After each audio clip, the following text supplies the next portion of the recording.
makes me kind of a biological goth is that I was legally dead for 15 minutes as a baby.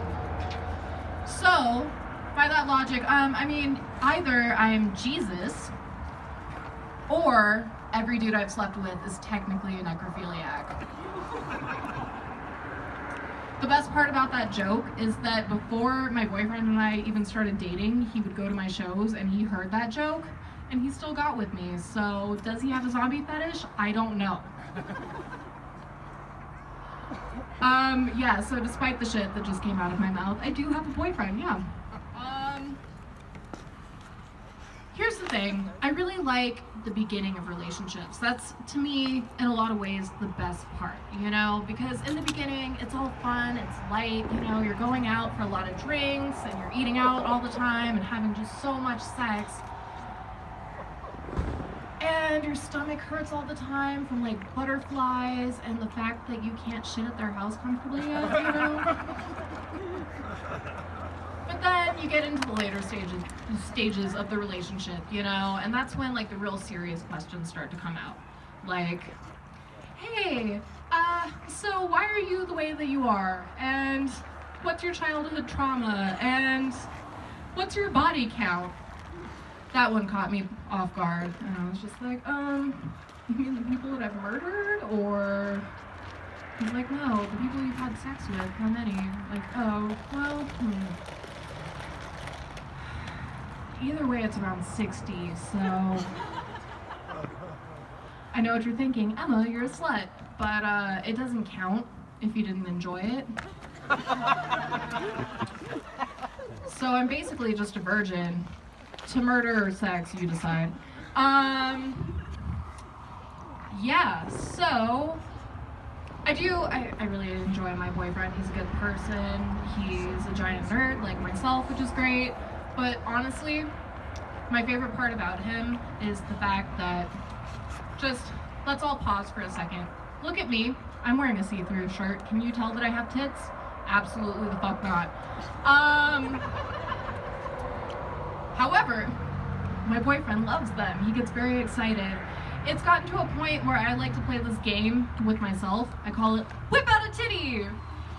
And I do exactly that. And it's kind of like when I open a can of cat food for my 3-month-old kitten, you know?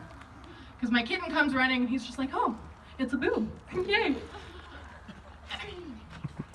Yeah, it feels really good. To the point that I think at this juncture of my life, I'm just finally starting to feel like a real woman, you know? Because, sorry, I'm getting really emotional. It's just, for the first time in my life, I kind of finally feel like I'm being objectified in the way I always should have been, you know?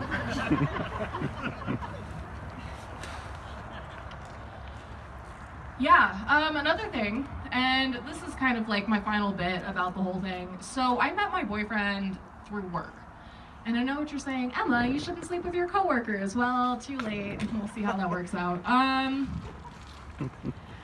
Here's the thing, we work in a place where most of the people that we work with are teenagers. I didn't like teenagers when I was a teenager, you know? And now I have to like manage them, which is fun. And they just, I don't know if it's like Durango teens because they grew up with a lot of privilege or what, but they have very real attitude problems. And it's hard for me because I have a very short fuse and I don't handle people super well, and yet I'm in the service industry. We're not going to talk about that now. So the other day, one of the kids that I have under me was just kind of, that was bad phrasing.